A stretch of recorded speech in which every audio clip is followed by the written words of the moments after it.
And we should be live. Well, hello everyone. Welcome back to the second live stream of me figuring out the landing algorithm of Chandrayaan-3. The first one that I did was more than 2 weeks ago, believe it or not. And I am deeply sorry for not being active there. I really wanted to, but it has been really hard. I don't want to give any excuses, but it has been hard to balance this with my full-time job. Anyway, this is the third take. I had to cancel the two earlier live streams, so sorry about that. Third time's the charm, right? I'm still getting used to this new environment. So, a lot has happened obviously, a lot has happened from the past 2 weeks, and I really went into a whole rabbit hole of figuring out this mission. To be honest, I hadn't taken a lot of interest in this before.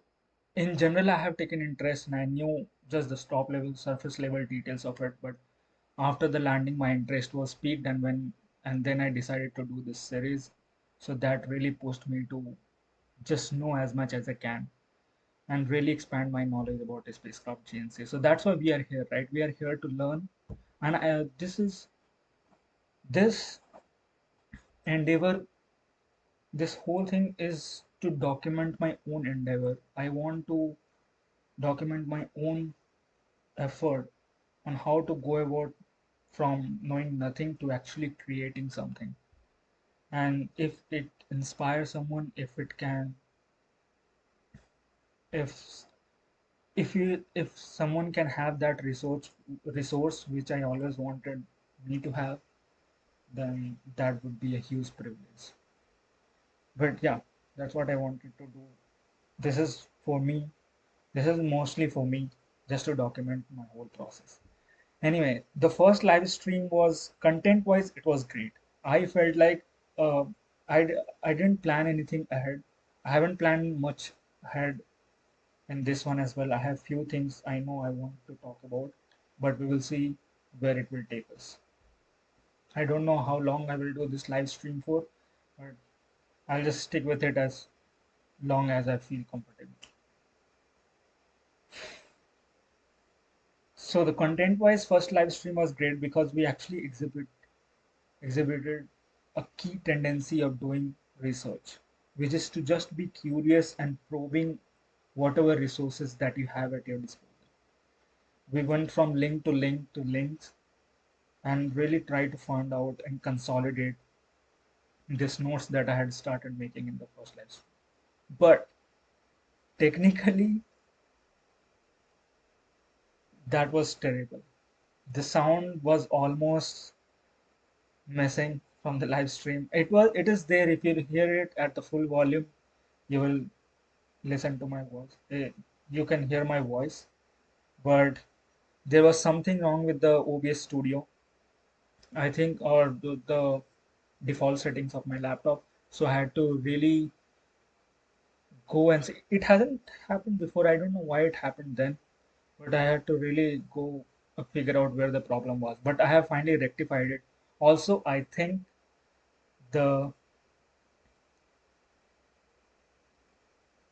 picture quality for this live stream should be much better than my shitty webcam footage from last time, because I'm actually doing it on my camera and my camera is connected to my laptop via USB. And this is a Canon M50 Mark II camera that I have with just a basic kit lens, and I'm running Canon EOS utility software, which is actually used to get that image, and then I crop that image and transport it to.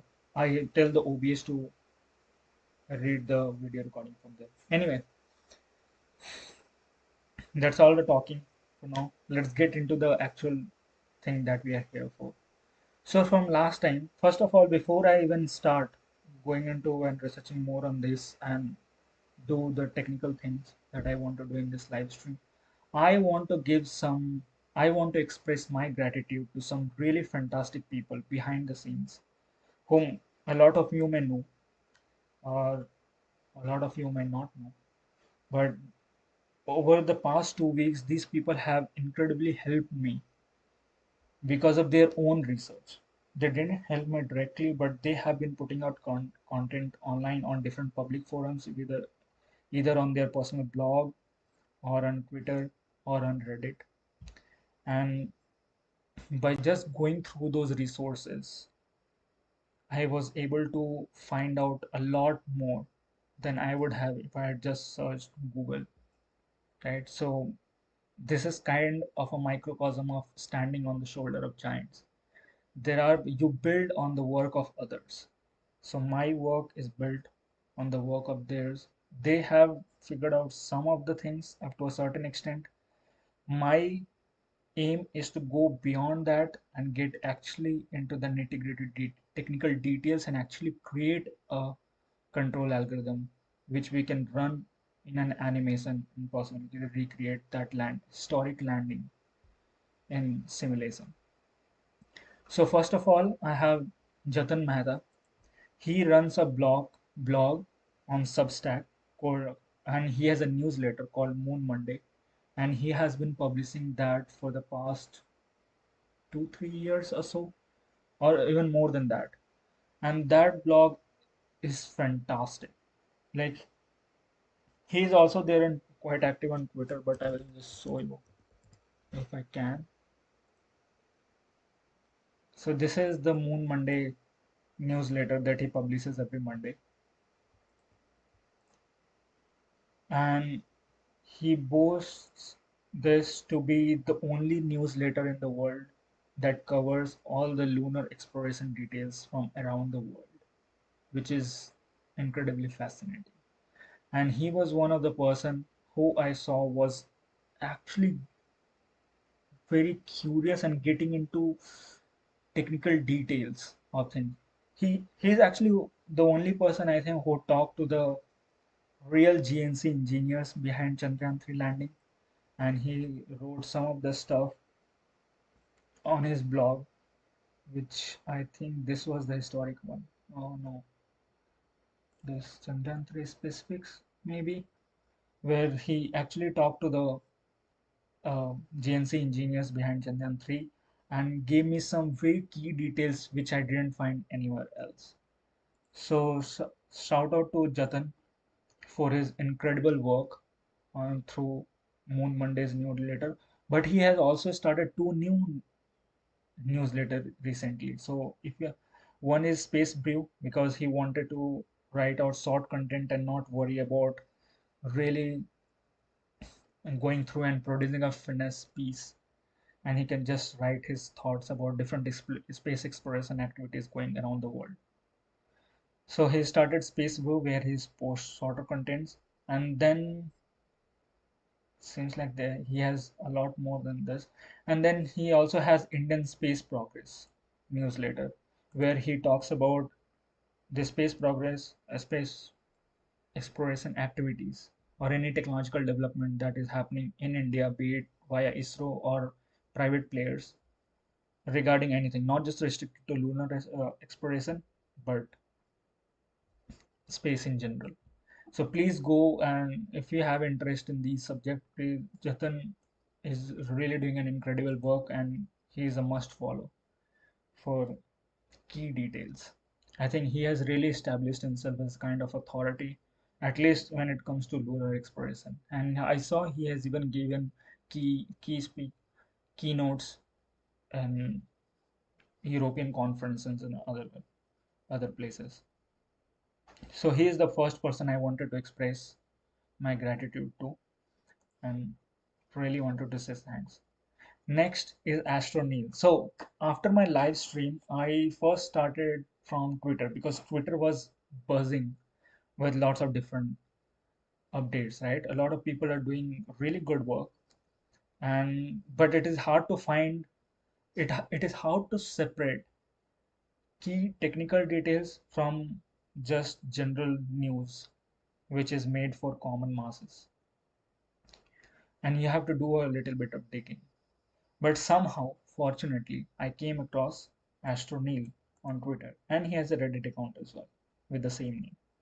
And he is the person whom I actually told, and we had a great back and forth discussion for a long time. I think it was the day after or 2 days later of my first live stream. And I went through his post, and he has been like consistently doing some great work. And he is the person who goes into real technical details of his space mission. He also created the orbital simulation of Chandrayaan-3. So he took the data from Horizons. This Horizon, I hope you remember from last time Horizon systems, and we had gotten the ephemeris data of Chandrayaan-3 from here. And he took that data, wrote his own code, processed it in STK, wrote his own Python code, and then made an orbital simulation similar to what you see here on Wikipedia. And he is also the person who actually mentioned the name Phoenix Phoenix 777. If you remember from last time, how had we found out? Yeah. So you see this Phoenix 777, he actually mentioned that name in his live stream. So uh, that's great. I would not pat myself on the back on saying this, but those people who are really interested in like minute details of things would be the one to notice that. So he had created a even better simulation than this. Like obviously it would be the same orbit that the spacecraft would, because they are taking the post landing. So after the landing has happened, after it's, I should not say it's post landing. It's more of like as the data was being recorded and being made present via Horizon system. So this was like after the event has happened. It's not pre-event. So it's not like simulation. These were actual telemetry being transferred via maybe deep space network and being recorded and then being posted here. So he took that data and made a much better, fascinating simulation of Chandrayaan-3 there. So astronomy, and he had also found out some of the research papers, which I will be going to show you guys today. I had also found some of the research paper on my own just by digging through it, but it felt like he had those papers at his disposal, which was quite fascinating to me. So I asked him if he can give me if he knew about some of the research paper that discusses landing algorithm of Chandrayaan-3, and he also said that he hasn't found any paper related to Chandrayaan-3, but he has papers uh, from before related to Chandrayaan-2, because I think that is much wider documented. I'm sure Chandrayaan-3 is also documented, but it is not in the public domain as far as I can tell. So he did suggest me a few crucial papers which would be very important for me down the line. Down the line, or it would be very important in the near future, in this live stream and the next live stream as well, because we would be picking out what we need to do mathematically, physically, technically to recreate the landing algorithm. And then the OG of all of this is Osin. I don't know who this person is, but he or she goes by the name Osin on both on Reddit and Space Stack Exchange. So on Reddit, he runs the ISRO subreddit. I think he is the moderator there. So that's that. And then he also had a profile on Space Stack Exchange, and he is the person who is interested in technical details.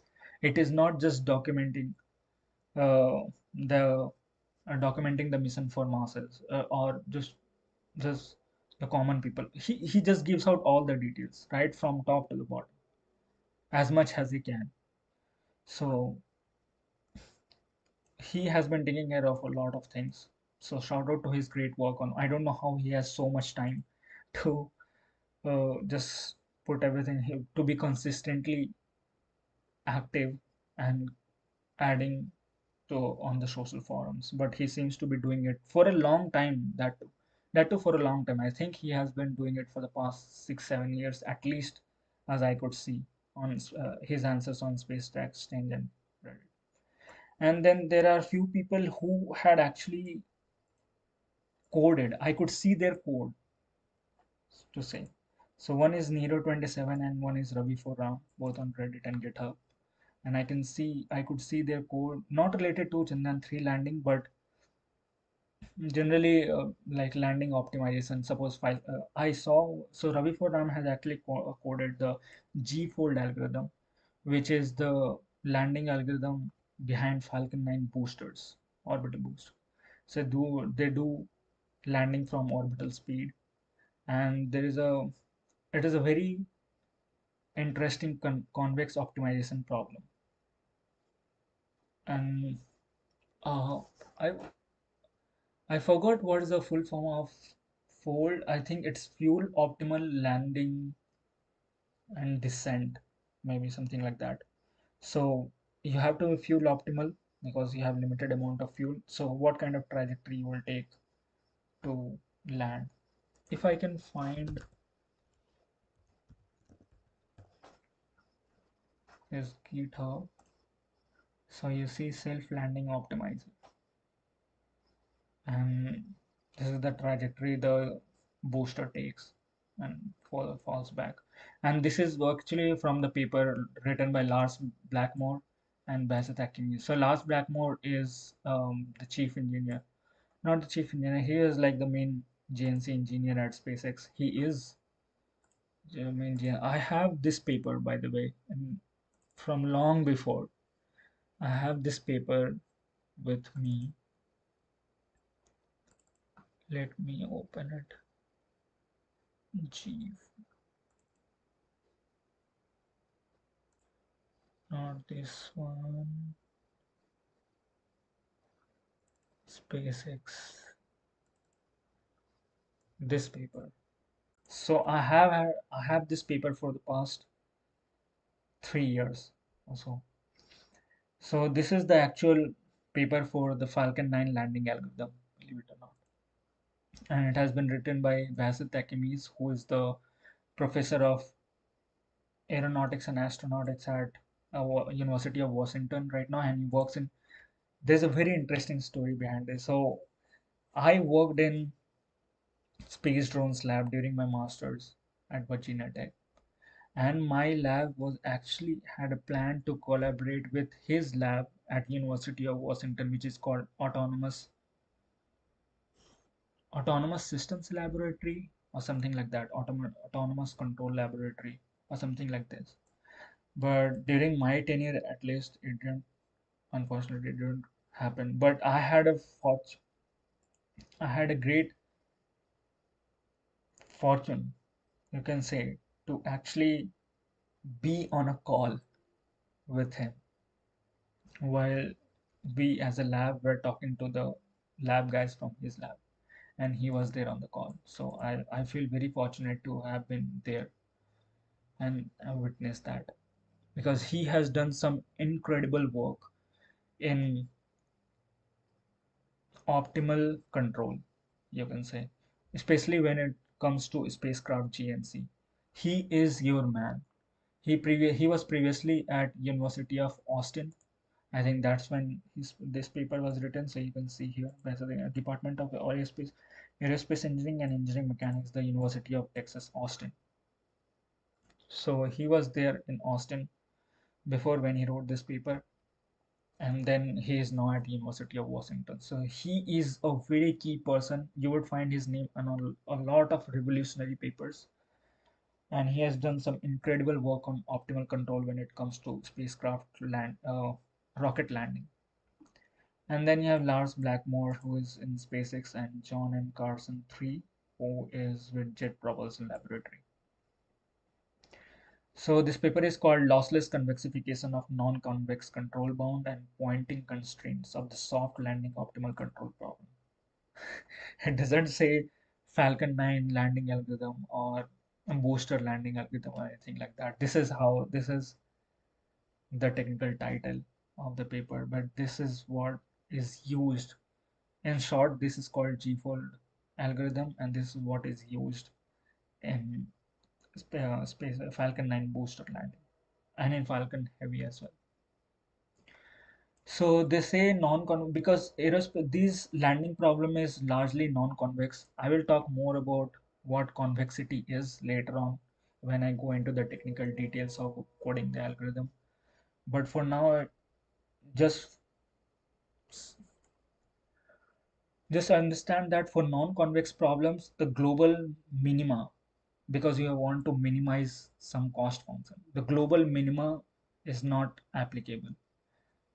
As at most you can reach the local minima, but you won't have any idea whether it is the absolute global minima of that cost function or not. In very simplistic term, it is like you are at a when you find the minimum of a certain graph, you would not know whether you are just at a saddle, which is just a local minima, or it is the absolute global minimum of that cost function.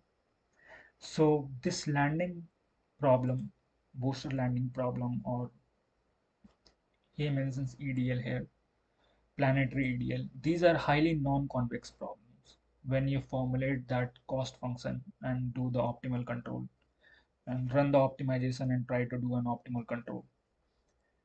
But in, as I said, in non-convex, you don't know whether you are getting local minima or global minima. So in order to ensure that you are getting global minima, you have to convert that problem into a convex problem.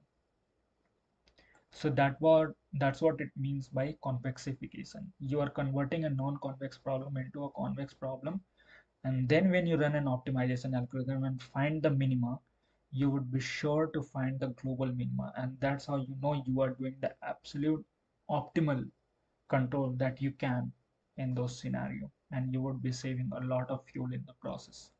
Or if you are working on a constraint, like fuel is a constraint, or there are other state constraints and input constraints, you're sure to find the best optimal path for that.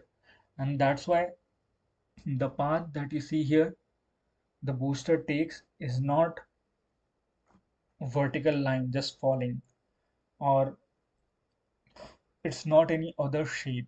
It is this shape, this conical shape somewhere along the lines of this cone, but uh, the other curvature, there is other, mm, there's this different curvature. This is a very specific curvature that it takes, the trajectory takes, which is the optimal trajectory. And when you solve those problems, when you solve all the mathematical formulation and do, so this is just a state equation, right? And so this is the minimization function. This is the non-convex minimum landing error problem, right? And then you convert it into the convex problem. So convex related minimum fuel problem, and then you solve it subjected to those state constraints which follow these state equations, state space equations. Then you will find the trajectory at the end. I don't know whether they have that paper, they have that figure here or not. Let me see.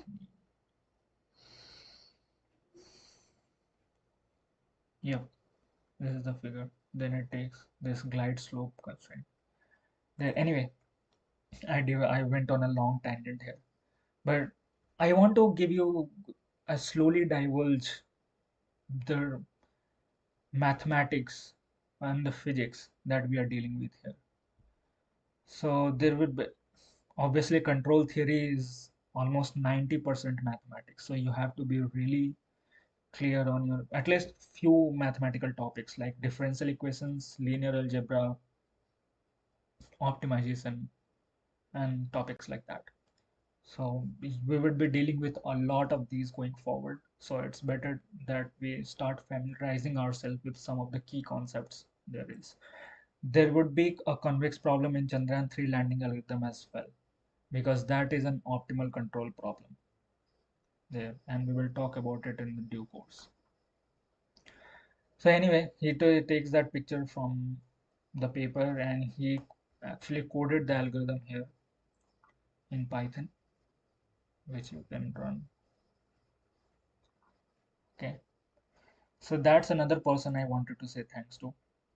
And then there are few people who I had already mentioned Garib scientist. He is the person, like, he is great for masses. I should not compare, but he is doing the work equivalent to what Scott Manley does for the world, or mainly for the US audience and the world, because people all over the world watches him. His Garib scientists videos are vernacular, so they are made in Hindi mostly. So it is primarily targeted towards Indian audience, but he is also doing some incredible work, and he gives the master. He maintains a right balance between keeping it generic so that people can understand, and then going into the technical details so that to not dumb down the technicalities and the complexity of the subject matter. So I think this is a fantastic trait of any public, uh, any any person who creates content for the public.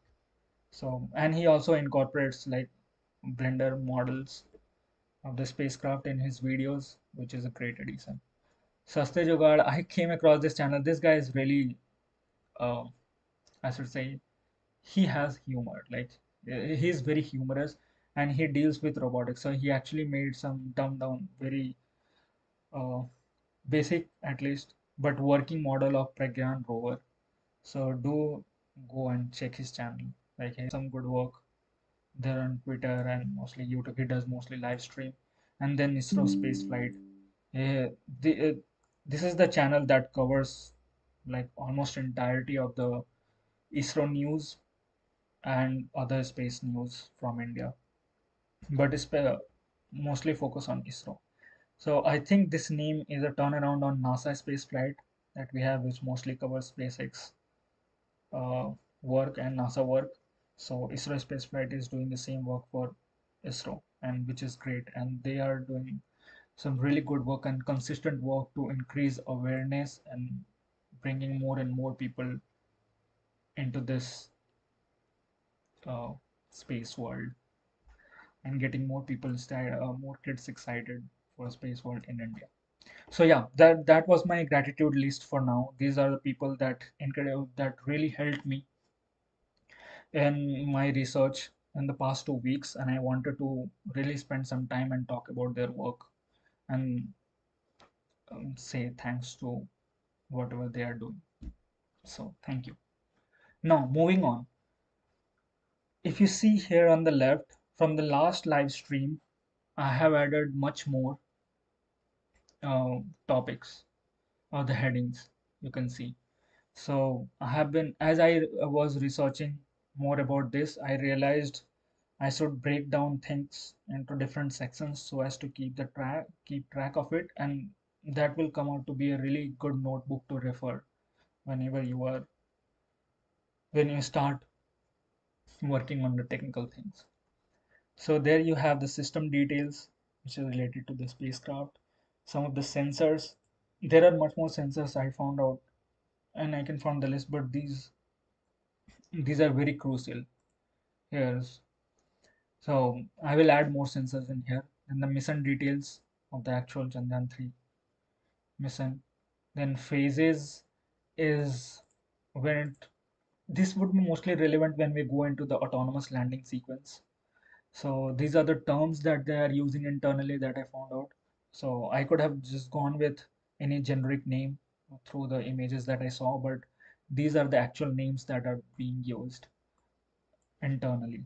So I found out critical divert maneuver and real-time retargeting, which is surface feature tracking and avoidance. Then some tasks, some crucial tasks that I would be doing. So there are just two tasks mentioned here, but there are a lot more. But these two I didn't want it to forget, so I noted it down. So they really worked a lot on propellant loss modeling, this time on Chandrayaan-3. I think this was kind of a problem uh, about Chandrayaan-2. Maybe it was a problem, or maybe they didn't have high fidelity model of fuel propellant sloshing inside the spacecraft when it is doing those landing maneuvers. So they really wanted to nail that dynamics. They want to capture that dynamics, and they worked on propellant slosh dynamics in Chandrayaan-3. I found that out through, let me see. I had taken a screenshot.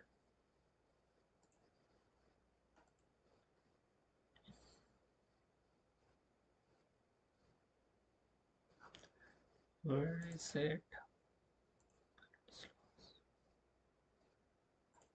Let me see on the arrow.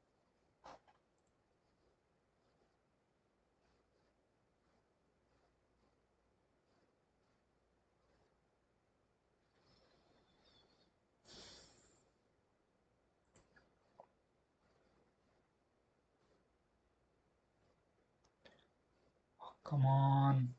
Where was it?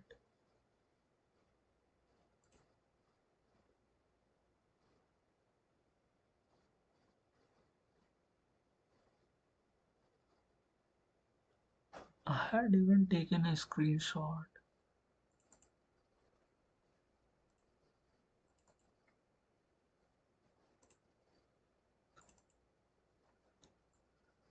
This was Astronil, by the way, mentioning what he did for as when he did that created that orbital simulation.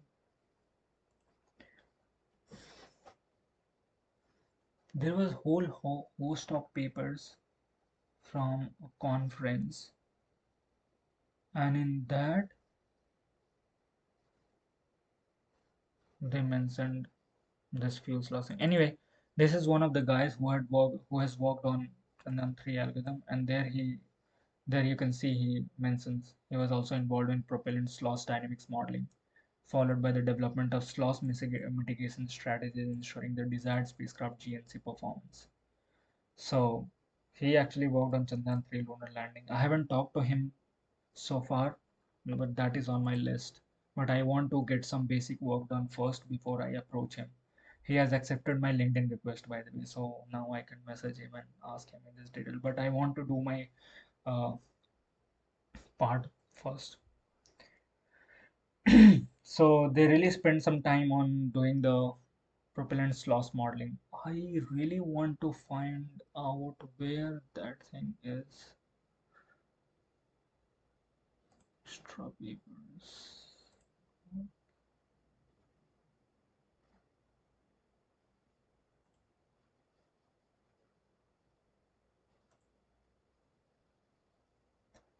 No, no.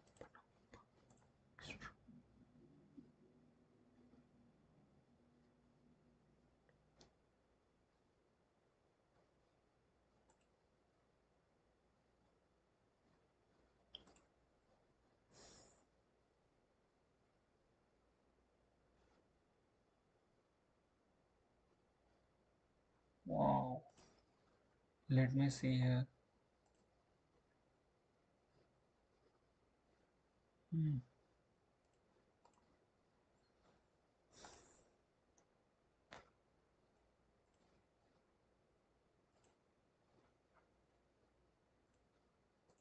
That is really bugging me. How can I forget?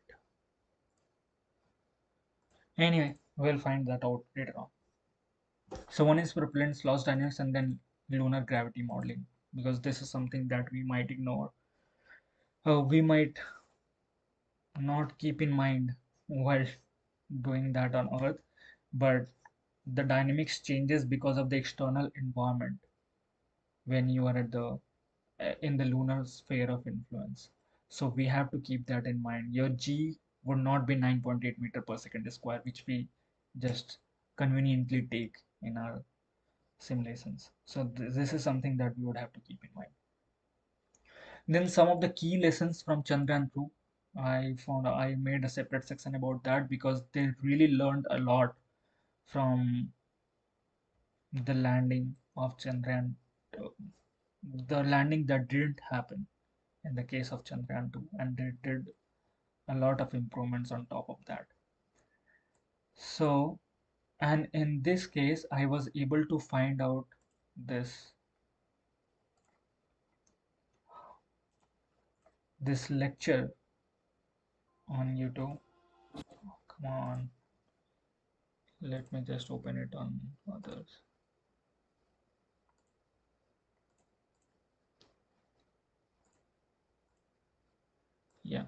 this one. So I will not refresh it. I have taken a screenshot of it, so I will just open it here. So these are the corrective actions in case of Chandrayaan-3 taken from this video. And uh, Garif scientist again made a fantastic video just going through the key summary from this talk. So I would really suggest you to go to his channel and watch that. But this screenshot did it for me. Uh, like gives me a lot of idea on what they were looking at or what modifications they were making in case of Chandrayaan-3. And these will be very crucial for us. So you see engine thrust controller, throttle valve, slewing rate reduced. So slew rate is how fast it can action. When it is commanded, how fast it can execute those actions. That is what a slew rate is. It is very commonly used in control systems because when you are dealing with hardware and even in electrical systems. So the rate of change of some quantity is a slew rate. So how fast it's changing. So by saying that they reduced the slew rate, it means that they made the throttle valve more responsive. So it there won't be that control delay when you command the system to execute a task. In this case, which is throttling the engine. Delta thrust logic in engine model updated. Delta thrust is how much they have to throttle. So in Chandrayaan 2, I think they were not able to take the dynamics of the script spacecraft in lunar gravity properly into account, and they couldn't provide the enough thrust to counter to actually make a soft landing. So delta thrust is how much thrust reduction or how much thrust do you want in an engine when it is a throttable engine, so as to really stick that soft landing. Then software implementation in onboard thrust control logic function correctly implemented. So just some better implementation of that function, maybe. Instantaneous thrust regulation scheme implemented for the entire power descent phase. So power descent is as soon as started, uh, as soon as it leaves the lunar orbit, which is at like 30 km above, and then it starts its power descent. So instantaneous thrust regulation scheme. This I would have to find out. I'm not really sure what exactly it means, but just from the words we can see that how they're regulating the thrust in real time. So that implementation logic, that implementation function that they implemented for the entire power descent phase so that they can regulate the thrust throughout the landing phase and not have like they didn't want it to have any uncontrolled reason when they go into power descent phase. Higher engine thrust dispersion of 48 Newton per engine tolerance, plus minus 48 tolerance, additive dispersion. This, what is additive dispersion, that I'm not really sure at this point of time, but I will find out. So, what could it mean? Engine thrust dispersion of 48 Newton per engine tolerance. Let me note it down in questions.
Okay. So what does the engine thrust dispersion of what does it mean? New guidance plans to handle greater dispersion bounds up to 90 Newton per engine. So one of the things, if you watch the video, you will see about the Chandrayaan-2 landing, go to Garib Scientist video. So in camera coasting phase, when they lock their attitude, so the error and the gyro was accumulating, and they didn't really have counter mechanism to counter that error. And they have that attitude lock phase, and then after the attitude lock, when it has to do a corrective maneuver, there was a bound of 25 degrees. I said 10 degrees. I think that's the next point. Dispersion bound, again, I would have to find it out what it really is. Real-time retargeting and salvage guidance for emergency landing. So real-time retargeting is already the term that I have mentioned. And salvage guidance, I think it is more like, is it like suicide maneuver that Falcon 9 booster does? Again, this is another question. Then earlier control capability to deliver 10 degrees per second only is enhanced to full linear range of gyroscopes, but with adequate safety margin, which is 25 degrees per second. So now the spacecraft can rotate. If we had to make a very drastic attitude change, because that's what happened in Chandrayaan-2 case, it couldn't change its attitude more than 10 degrees Celsius, even though the control algorithm or the control computer was giving it command to do a drastic change. It couldn't because there was a hard limit of 10 degrees per second inbuilt into the software. So there were a lot of hard codings and very tight codings. The landing area was also like 500 meters by 500 meters. So there was very tight constraints inbuilt into the software, which didn't really account for a lot of, which wasn't really fault tolerant in case, and it didn't really account for some of the things that can go wrong. And when it comes to space mission, there is a lot that can go wrong. So hard coding is really something that should be avoided as if it can be. So there are certain constraints that you have to implement, but you have to give that margin. That's what they call safety margin here. So you have to have that safety margin for the spacecraft to ensure that you are actually doing a soft landing. So this is the, and then they added new indigenously developed laser Doppler velocimeter, and this is the one that I have included. So laser Doppler velocimeter actually aids in measuring the accurate velocity when you are traversing over the lunar surface. So lunar surface is not flat, right? It is made up of crests, and it is made up of boulders and crests and troughs. So it is not flat. But by using laser Doppler velocimeter, you can accurately measure how fast you are traveling relative to the surface, so that you can know the state of the spacecraft, right? In the last stream, I told you there are in a 3 degree of freedom, in a 6 degree of freedom system, you have 12 states, which is 3 for position, 3 for velocity, 3 for rotation, roll, pitch, yaw, and 3 for rotational rate, which is roll rate, pitch rate, and yaw rate. So this laser Doppler velocimeter would really be handy to get those velocity states. And these are used. Now we will go to our first uh, research paper, and there you would see these would be used for corrective actions in case your main instrument, which is inertial navigation system, gyros, drift, because they have the tendency to drift. So there are a lot of sensors whose readings are incorporated in order to arrive at the absolute truth. You don't want to depend on just one sensor. You have to have that redundancy and to actually know what the real state is, because things can malfunction, things can give inaccurate reading. Suppose you are passing over a mountain on the lunar surface, your height from the surface would be less, and it can give you an erratic reading to your control computer, uh, to your onboard computer, and then it can give some erratic control command. So you have to know the absolute states, and that's why there are a lot of redundancy built into the hardware, especially the sensors suite that is used on board this spacecraft.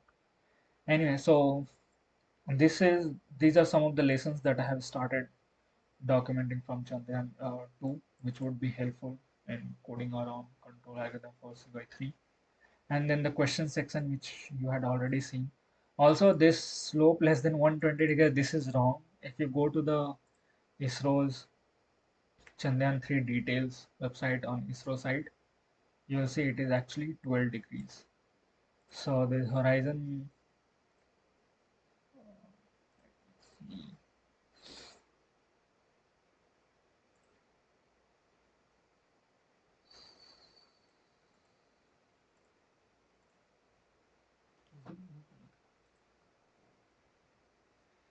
yeah, so there is a typo here. Maybe they copied. So this is just an ASCII text, right? So I had this discussion with Astronil as well. I had just tweeted that, let's just say it won't be a soft landing if our slope is anywhere near that. So slope is actually at what attitude the spacecraft is coming relative to the local horizontal.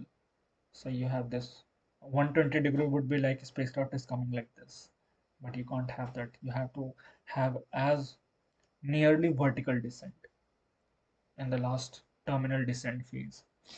So this 120 degrees is wrong. Maybe they wrongly copied it, but the actual constraint is 12 degrees. So let me just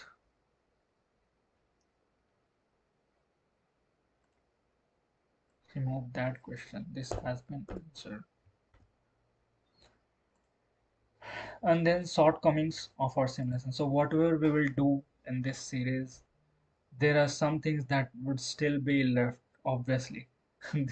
We are not going to spend $1 million on this thing, because so we would entirely neglect the complexity of hardware, because hardware is majority of part what makes landing possible, right? You're landing the spacecraft, and spacecraft is all hardware. So we are largely ignoring the complexity of hardware, and hardware is hard. This is the statement that is said in the makers community. Hardware is really hard, and don't get me wrong, software is equally complex as well, but I think the integration part is the hardest of all. How to come up with the right software with the right hardware that works together absolutely perfectly and get you uh, what you want it to do. So we are obviously ignoring the complexity of hardware. We won't be going to do that, but that doesn't mean that we won't get into any hardware. I'm not saying that. So be on a lookout for future. I don't want to say too much about that, but I want to do some basic work before making any kind of announcement. And then it's hard to incorporate sensor errors or drift, as I was talking about gyro drifts, right? Gyroscopic drifts or any inertial navigation system drift in software in the loop simulation. We are just doing the software simulation, so it is you can do it. You can do some random perturbation, and you can do some step growing error over time that can simulate. You can simulate that, artificially simulate that, but we won't be getting any actual sensor. I don't have any medium to know what the actual drift was when the landing happened. So we would largely be ignoring that. But I would try to incorporate that artificially when I code the algorithm. Hard to model fuel expense, engine thrust, and RCS. How much fuel is being consumed when each time the thruster fires or each time the RCS module fires. I don't know how much fuel is exactly spent. So I won't know how much mass is decreasing each time those engines is firing, because you have to understand this is a dynamic system, and every time some maneuver happens, every time something is being expelled, in order to control it, anytime you have that control input, the dynamics of the system also changes. So that's why we do a closed loop guidance. You will always hear this whether you see a rocket launch or a spacecraft landing or anything. You will always hear this word called closed loop guidance, because you have to have system in the loop here as well. It's not just feed forward model where you have the absolute knowledge of the present system and the external environment, even though the external environment is constant here. Since your system is changes, coming up with closed loop guidance becomes crucial. Then considering onboard power management to use the sensor. So we will go through this paper. So and then we'll know, then you would know what this is about. But we have no way of, or it is very hard to incorporate any kind of power management when you are just doing the software simulation, right? So again, this ties back to the complexity of hardware, which we are largely ignoring here. And then also quality of DSN updates. So I read somewhere that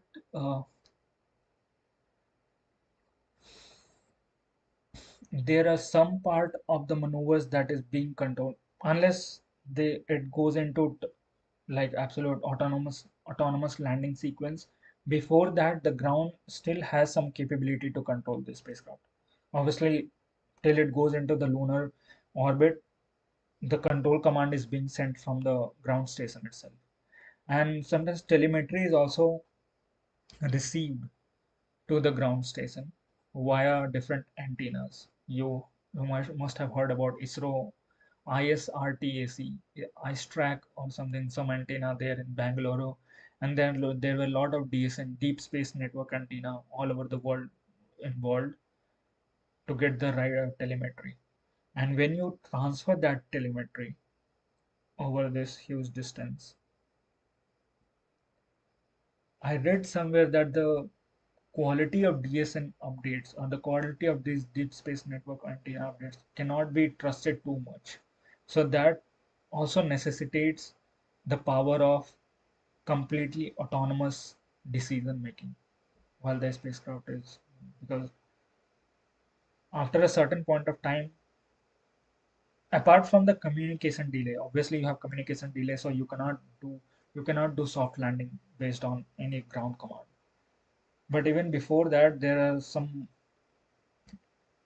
things regarding the quality of DSN that cannot be fully trusted, and the spacecraft has to have its own capability of judging whether the telemetry that it is seeing is right or not. Okay, and then another section for software and tools. These are the softwares that I will be learning and working on the way. So Blender, obviously, as I talked, I think in the last live stream, if I recreate that animation, I think it would be best. Blender is one of the best animation software out there, and it being open source just makes it a great icing on the cake. So, and it is relatively easy to learn as well, and I have it. So I will model the spacecraft in Blender. I have started learning, but I will still a long way to go. Kerbal Space Program. I want to get a hang of orbital dynamics even more and try to experiment with space missions. Just creating my own space missions and seeing, or even this, like doing Chandrayaan-3 landing in Kerbal Space Program. So I have had this. So this is actually a space simulator. If you don't know, please just look for it. Kerbal Space Program is one of the most famous space simulator game out there, and where you can build any rocket and spacecraft and do any kind of mission to extraterrestrial destinations, or even on Earth from point to point as well. So I want to really get into Kerbal Space Program and really learn that and really get the hang of it. I think in order to bolster my understanding, this would be a great tool. So I have already started doing some work on this front. Then I want to learn Fusion 360 because I have already have experience uh, of 3D modeling and SolidWorks somewhat. I'm not an expert by any means, but I think Fusion 360 is much more powerful when it comes to 3D modeling. Not because of just the 3D modeling, because it is an integrated package. So it is also, you also have PCB designing, you also have 3D modeling or tool path planning, and all of these things are just integrated into this one software package, and that makes it really, really powerful. So I want to learn Fusion 360. And SDK, as I showed, like from Niels, this I want to create that orbital simulation as well, like the one that you see on Wikipedia. So the script is then, so what it does is I write my own custom script as per the requirement of the central body in question, where these JPL figures for positional and velocity vectors are plugged in for Lagrange interpolation up to fifth order. So that's how he takes the ephemeris data and do Lagrange interpolation to find out intermediate points. Because when you if you go to the ephemeris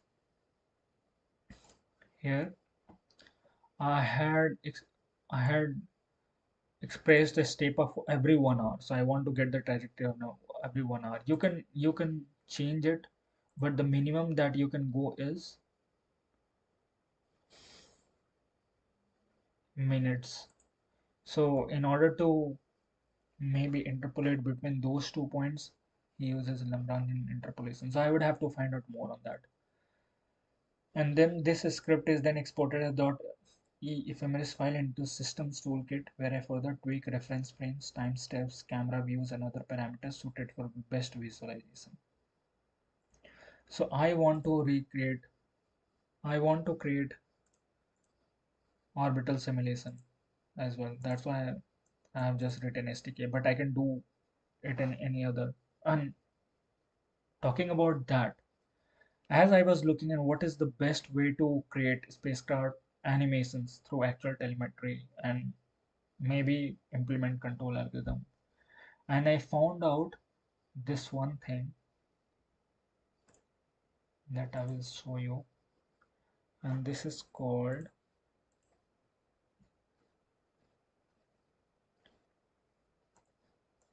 this.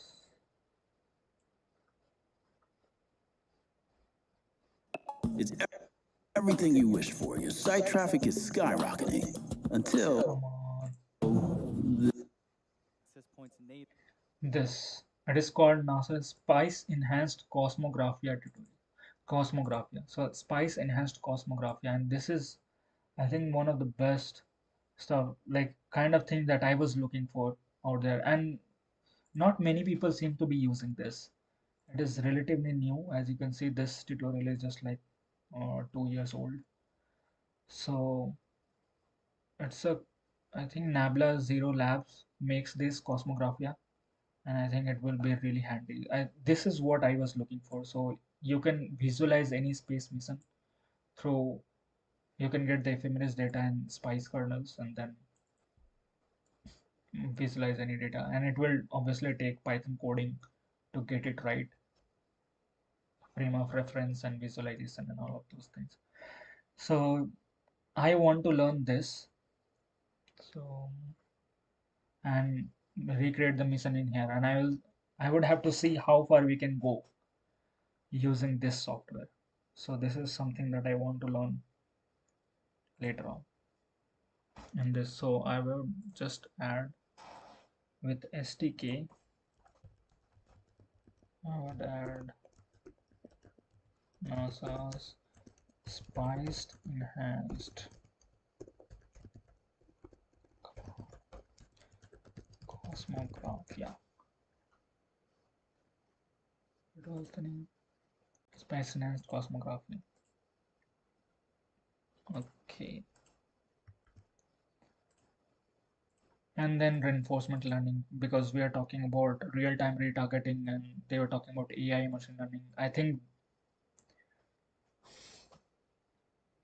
I'm not sure if it is actually reinforcement learning here in play here, but in general, just neural network machine learning, maybe reinforcement learning. So I've just written here, this is what is something that is on my horizon to learn. And this is by no means exhaustive. This is just the things that I have noted after the first live stream. There are much more that would be added to it later on. Some acronym section, I'll talk about it later on. SITVC is actually related to PSLV launch vehicle, and so I'll show you this thing. I found this fantastic website while I was doing my research. I wanted to know what these little red things are.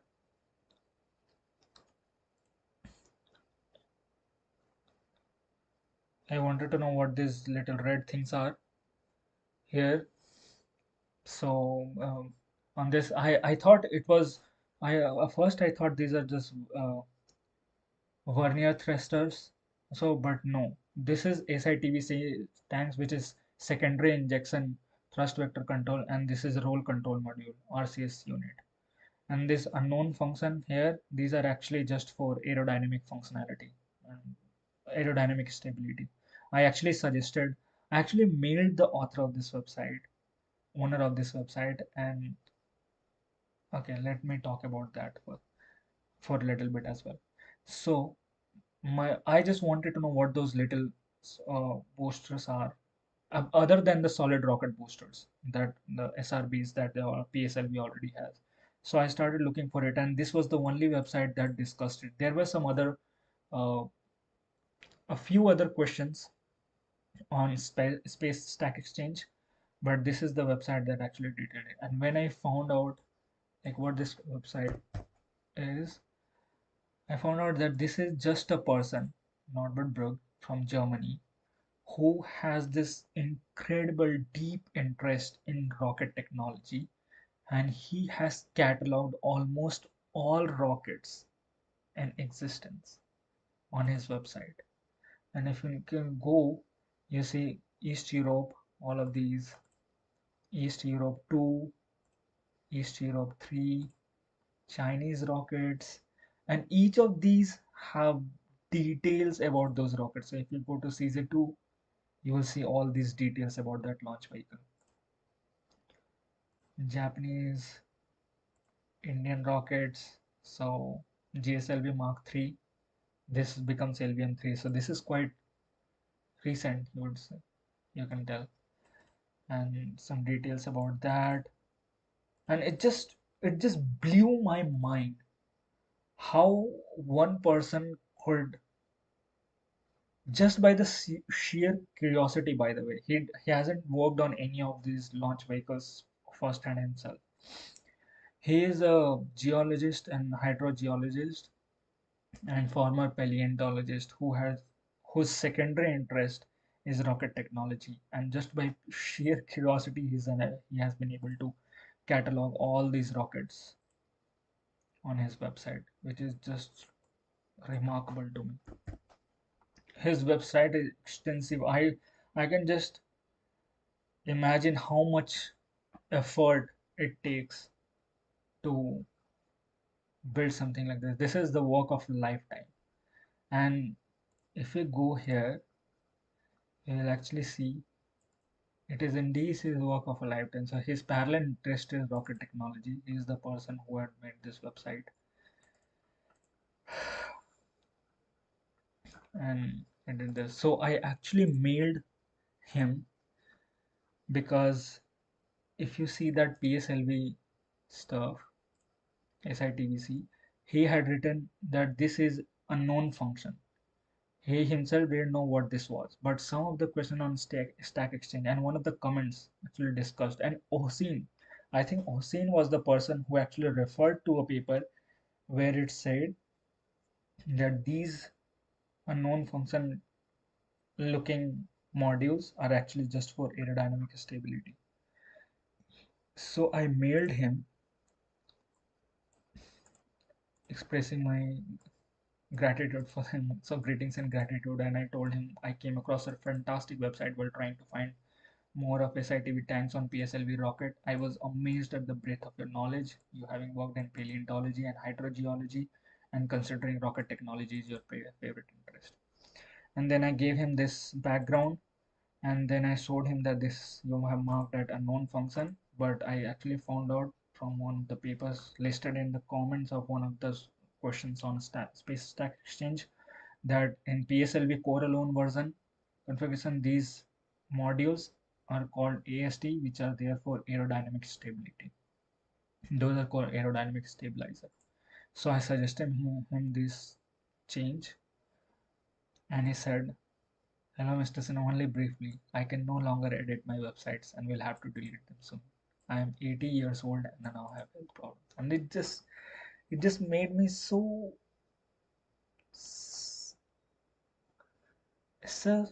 poignant. It just made me a bit sad in the beginning, but I was also happy that he has lived a life of such grandeur, if I can say so, to have produced such an extensive work, which is remarkable. And I actually told him that, and towards the end of my mail, that apart from few Q&A on Stack Exchange, one of them actually referred to your webpage, as I later found out. Yours was one of the few public websites which laid out the technicalities of rockets, a wide variety of them nonetheless.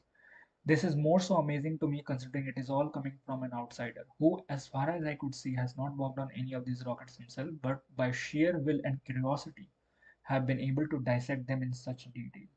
Thank you for sharing this fruit of your tireless effort with the public, who by a little inquisitiveness of their own lurk the internet in search of answers. So I wrote that not many people would see this website, but those who are maybe interested and who wanted to find out more is sure to land on this website in some way or the another if they just look a little bit hard enough. And this was just mind-boggling to me, so I wanted to give its due time to this website. Please, if you have any such interest, if you want to see how extensive this work is, go to this website b14643.de, which is Deutschland extension.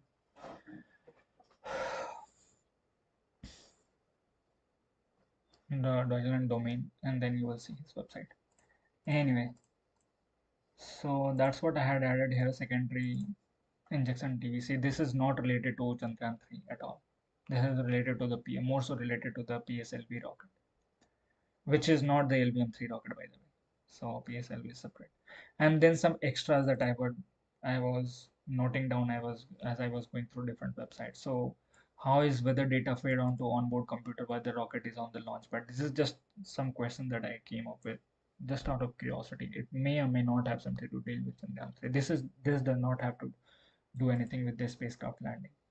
Do they fly high altitude balloon prior to launch? I know that in some cases they fly a high altitude balloon before a rocket is launched just to get the wind profile and to know whether it is go when they do go or no go pole.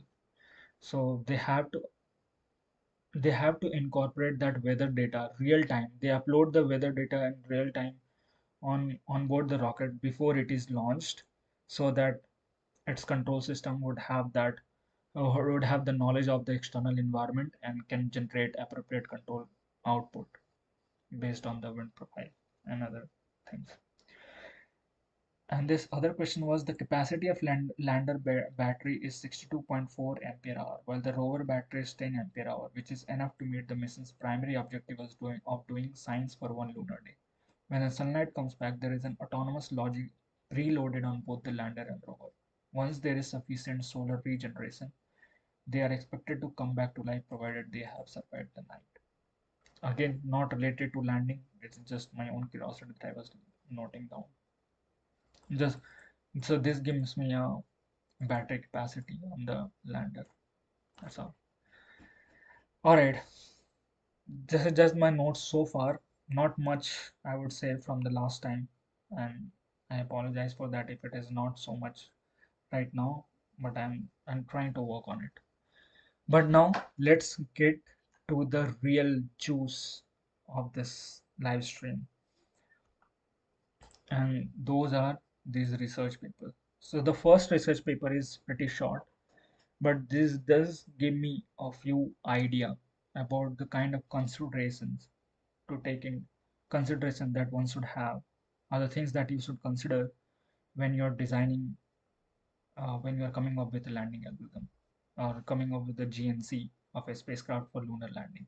So this is called Challenges in Navigation System Design for Lunar Soft Landing, and this is from ISRO's Inertial Systems Unit. So I think this paper was published back during the Chandrayaan-2 launch, maybe. But as you can see, I have gone through this paper. It is just 3 pages long, so not much of a detail, but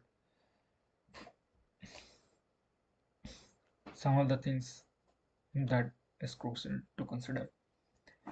Also, in my research paper, I like to color code the sentences according to their significance. So this is something that I developed while I used to read papers during my masters. So this color coding scheme is my own. You can have your own color coding scheme, or you cannot, or you may not highlight them at all if you can get everything in your own mind. This color coding helps me in quickly skimming through the paper once I have read it. So this purple color shows me what is being discussed in the paper. So kind of like the main point of the abstract, what they did in the paper. Yellow line is just general things, low in priority, but general stuff which you will highlight. So that's yellow color. Green color is like the real stuff that I should be giving my attention to. Like these contain maybe some technical details, these contain some implementation details, or some terminology or anything like that which needs special attention. So those I color code in green. And then these orange ones are just separate things when they were talking about the landing thing one by one all at once. So I just color coded them in orange here. These sky blue color are just topics which uh, whenever I think some topic may need attention or something is mentioned, something crucial is mentioned in that topic, I color coded with sky green. And then these pink ones are like absolute crucial ones which should not be missed. So that I color code with pink. And then you have red, which is either assumptions in the paper or some shortcomings or something that went wrong. So those are color coded in red here. So yeah, so now since I have already gone through the paper, I can just know, okay, what they did in this paper. This paper focuses on the navigation system required for the lunar soft lander, which is a complete integrated autonomous system with multiple sensor information for precise and soft landing. A system architecture based on inertial navigation system, which is aided by ground tracking, deep space network, star sensor, altimeter, velocimeter, and imaging sensors is addressed. Okay, this is what they did in this paper. Okay. The unbounded error growth in the INS with time is corrected with the help of other absolute external management. This is what they did in the paper. Accordingly, the proposed INS consists of gyroscope and accelerometers mounted in skewed configuration. Now, I don't know what this skewed configuration is, so I will make a note. That's what I do as well. So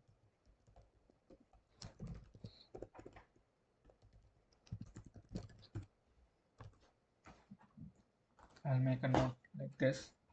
And suppose some of the crucial aspects. So lander design requires a high level of autonomy, reliability, and advanced GNC capability. The major technological objectives of a soft landing lunar missions is to assure precise landing, soft touchdown, and target hazard avoidance. So just some terminology thing. Lander cooperation from separation to touchdown shall be carried out by closed loop NGC system. That's what I was talking about, closed loop guidance. So this is GNC, NGC, they use interchangeably, guidance, navigation, and control. So this is closed loop control. An integrated navigation system consisting of an INS, star tracker, altimeter, velocimeter, and image sensor. So you see how they are using this full sensor suite to still measure those 12 states, but to have that redundancy, or maybe correcting one or the other, and using some sort at one point of time, some sensors at one time and other sensors at other time, or some sensors throughout the time, and maybe correcting some of the drifting errors utilizing the other sensor. So they have given a table here mapping of NGC functionality with sensors, and there here they have separated these sensor suites uses of these sensors based on what phase of landing they are in. So if they are in ascent and orbit raising phase, which is just after the rocket launch, when the spacecraft separation happens and then it keeps on raising its orbit, so they are using gyros and accelerometers. When they are in lunar orbit, they are using gyros, accelerometer, star tracker, and DSN ground tracking. So this is where that point about the quality of DSN updates comes in. You see, I had made a note, quality of DSN updates. This is where it comes from. So they are using, when they are in lunar orbit, they are also using DSN and ground tracking. And then lunar deboost and horizontal braking phase. So when it leaves the orbit and start its power descent, so they are just using gyroscope and accelerometers. When they go into camera coasting phase, they are using gyroscope, accelerometers, and star trackers. When they go into vertical descent phase, they are using gyros, accelerometers, and altimeter to measure the exact height. And terminal landing phase, in the final landing phase, they are using gyros, accelerometer, velocimeter, and imaging sensor. So you see how different sensors are being used in different part of the entire mission. But you will see gyroscope and accelerometers are being used throughout. So this gyroscope and accelerometer forms what we call inertial navigation system, or INS. This is what they mean with INS here, inertial navigation system. And these two are very crucial sensors to measure the state. So accelerometer gives you acceleration in both in all three X, Y, and Z direction. And from acceleration, if you just do dead reckoning, you can integrate it to get velocity and integrate velocity to get displacement. And gyroscope gives you the angular rate. So you roll pitch your rate, and then you can integrate it to get roll pitch your angle. So this gyroscope and accelerometer is essential part of any inertial navigation system. Even the small BNO 055, we call it. Uh, what is this sensor called? So I have it here on the breadboard.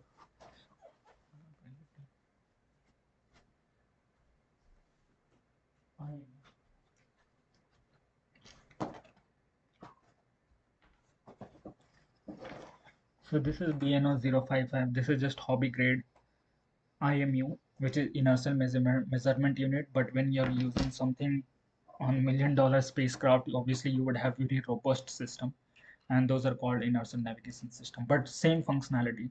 This has gyroscope, accelerometer, and magnetometer built in as well. So magnetometer will measure your magnetic field strength in X, Y, and Z direction.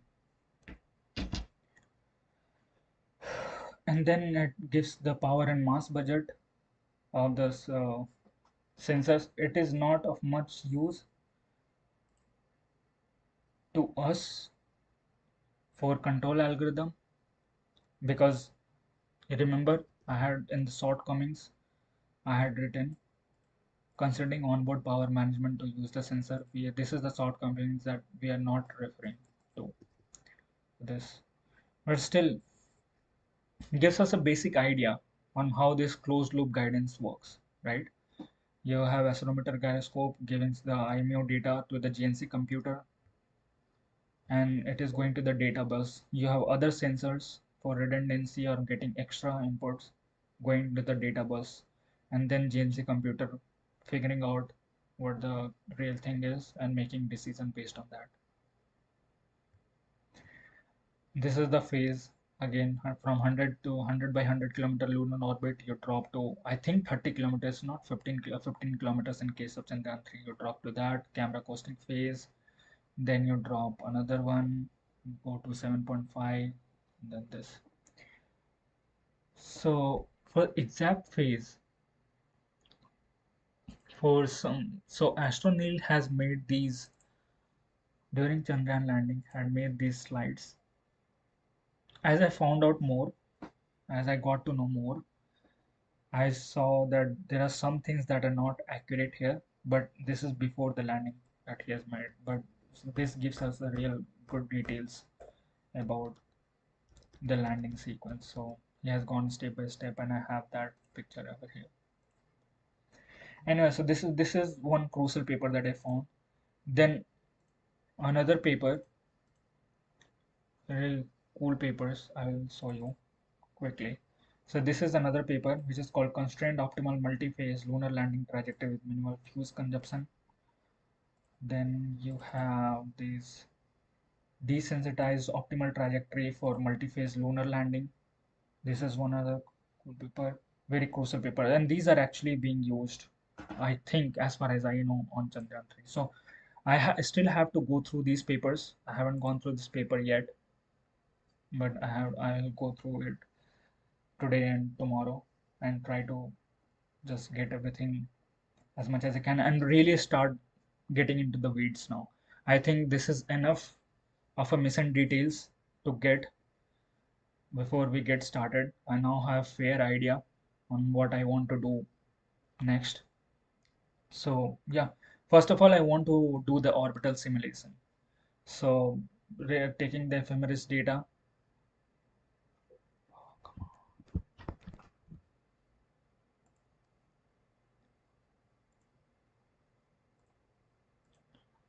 Uh,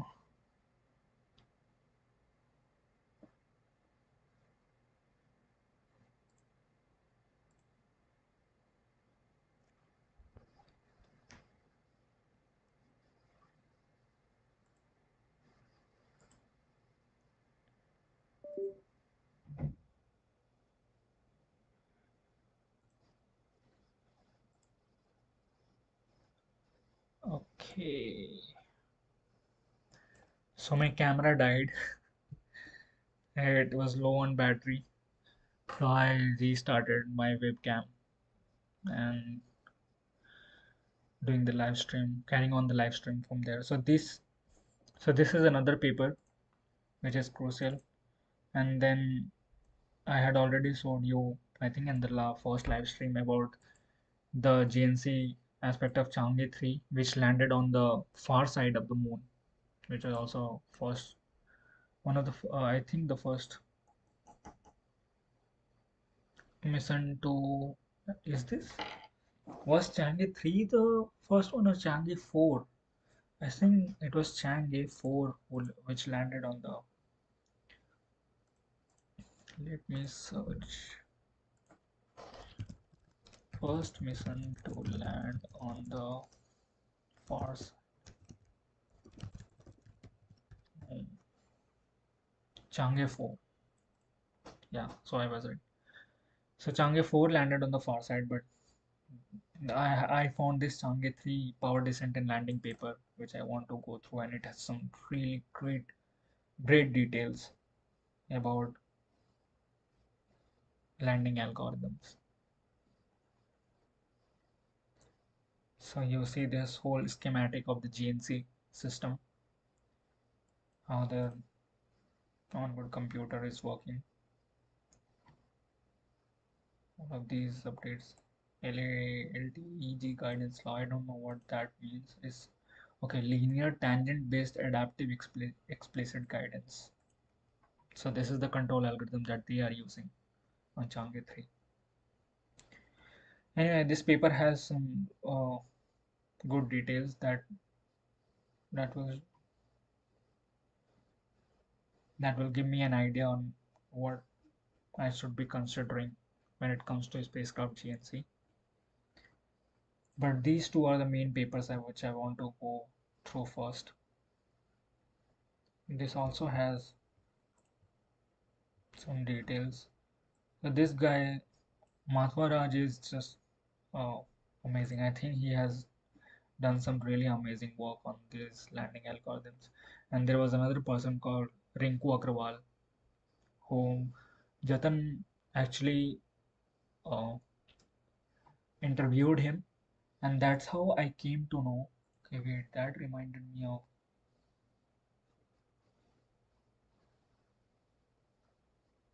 yeah, this detail. So Chandrayaan-3's target landing zone spans 4 by 2.5, which we have already talked about. ISRO scientists and engineers divided into 3,900 equal-sized subsections, meticulously assessed the safety level of each for a landing, and loaded it in the lander as reference information. So this crucial information about real-time retargeting algorithm, how they are working, that is, I didn't find it anywhere else except this post on Scientific American, which is again written by Jatan Mehta. So I'm telling you, Jatan is doing some really amazing work.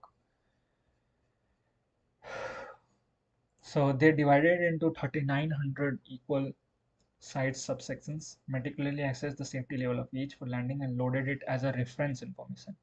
If it found itself above this predetermined landing zone, the onboard computer would have identified the safest feasible subsection area, then accordingly proceeded towards touchdown. If Chandrayaan-3 found itself elsewhere, it would have proceeded with an autonomous landing based on self-identified hazards from its imagery instead of pre-programmed subsection-based landing. So, so there are two things happening here. One, you have referenced section within that 4 by 2.5 kilometers. If you find that yourself in that section, which is the aim, then you have this reference information which is divided into 3,900 squares, and you will find the section which is the safest based on your training, machine learning training, and then try to divert your maneuvers there. If you don't find yourself in that square, so this is a very crucial fault tolerant design. So if you don't find yourself in that rectangle, I should say, 4 kilometer by 2.5 kilometers, then engage your landing hazard detection and avoidance camera, and based on that try to land anywhere safely. So the aim is to land and land it safely and softly, no matter whether it is in the predetermined zone or somewhere a little bit further from that predetermined zone. If you see where Chandrayaan-3 landed, it is actually around 300 meters from the intended landing spot which they wanted to land on. So 300 meters is like nothing when you're talking about landing 400,000 kilometers away. So which is a remarkable feat that shows you how accurate, how well the landing algorithm work. You see the target landing zone was 4 by 2.5 kilometers, and you are landing like within 300 meters, which is even better, even if you had that tight constraint of 500-meter by 500-meter in case of Chandrayaan-2. So it worked really well. But I think Japanese mission Slim, which they just launched few days ago,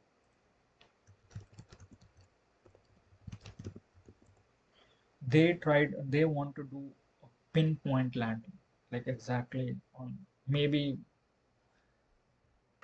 I don't know how much is the tolerance is, but I think it's within 100 meters or so, or even less than that of the time. So smart lander for investigating moon, this JAXA mission just launched few days back.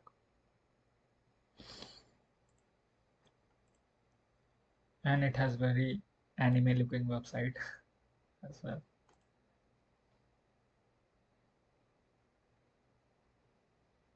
That's how you know you are dealing with something from Japan. But nice website and nice information. Anyway, so this and this also reminded me of this salvage guidance for emergency landing. So you see this second part, salvage guidance. I think this is what I think Dr. Somnath is talking about this thing. So if you don't find yourself within that identified zone or find yourself elsewhere, proceed with autonomous landing based on self-identified hazards from its imagery. So salvage guidance, something like that. So I think things are making sense, much more sense from when I started. And but it's now enough of the details, enough of just probing around the internet to find out key missing details. And I think we are ready to move on to more technical things and actually implementation things. And first on the implementation list is making that orbital simulation, because I want to learn that how to take ephemeris data from horizons and then actually make it into a cool simulation.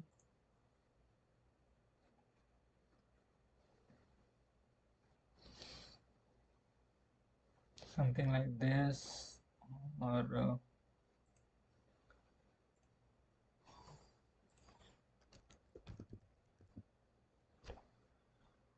and one was this.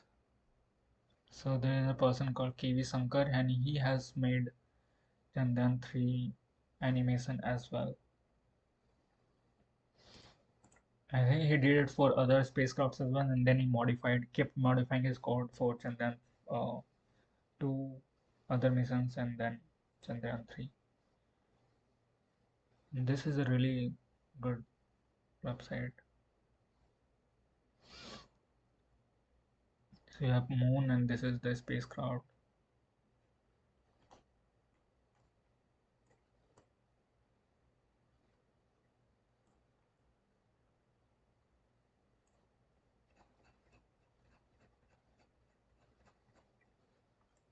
Oh, did we cure that?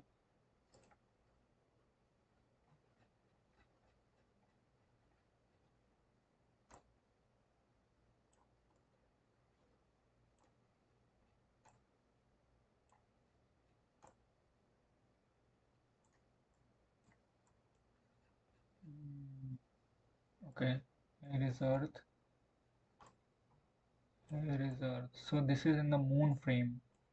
That's why you see all these lines, and you don't see it rotating around the Earth because Earth is also moving. So this is in the Moon frame. Then launch from here. So this is all in the Moon frame. Okay, origin. So camera, you can choose a lot of options here. So see, when you make Earth as a frame, then you can see is much more intuitively. Wow, wow.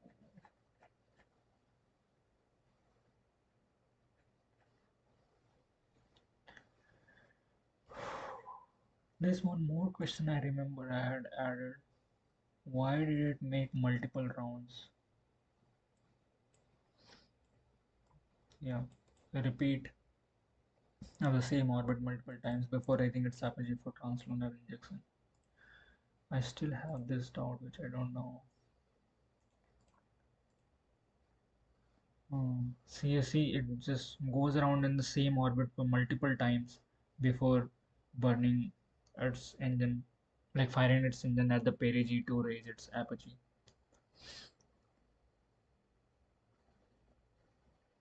So I want to know why they are repeating the orbit.